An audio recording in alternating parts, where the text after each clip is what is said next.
ಇವತ್ತು ನನ್ ಗಾಡಿ PPF ಮಾಡ್ಸೋಣ ಅಂತ ಸೀದಾ ಬೆಂಗಳೂರು ಬಂದ್ಬಿಟ್ಟೆ. ನಾನು ಕನ್ನಡಿಗ. ಇವತ್ತು ನಮ್ಮ ಮನೇಲಿ ಎದ್ದೇಳ್ಬೇಕಾಗಿದ್ ನಾನು ಸೀದಾ ರವಿ ಬ್ರೋ ಅವ್ರ ಮನೇಲಿ ಎದ್ಬಿಟ್ಟೆ.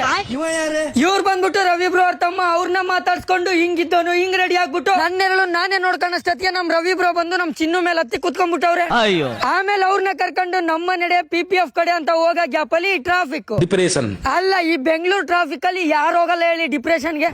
ಈ ಬೆಂಗಳೂರು ಟ್ರಾಫಿಕ್ ಅಲ್ಲಿ ಈ ಆಟೋ ಮೇಲೆ ಹಾಕ್ಸಿರೋ ಲೈನ್ಸ್ ನೋಡಿ ನಾನಂತೂ ಸೈಕ್ ಆದೆ. ಸಮಯ ಒಂದೇ ತರ ಇರಲ್ಲ ಡಾರ್ಲಿಂಗ್, ಕೆಣಕೋಕ್ ಮುಂಚೆ ಯೋಚನೆ ಮಾಡು. ಇದು ಆಟೋ ಡ್ರೈವರ್ಸ್ ಗೊತ್ತು, ಅವ್ರು ಆಟೋ ಹಿಂದೆ ಹಾಕ್ಸಿರೋ ಒಂದೊಂದು ಲೈನ್ಸ್ಗೂ ಒಂದೊಂದು ಅರ್ಥ ಇರುತ್ತೆ. ಅವ್ರ ಗೊತ್ತು, ಇನ್ಯಾರಿಗೂ ಬರಕ್ ಸಾಧ್ಯನೇ ಇಲ್ಲ.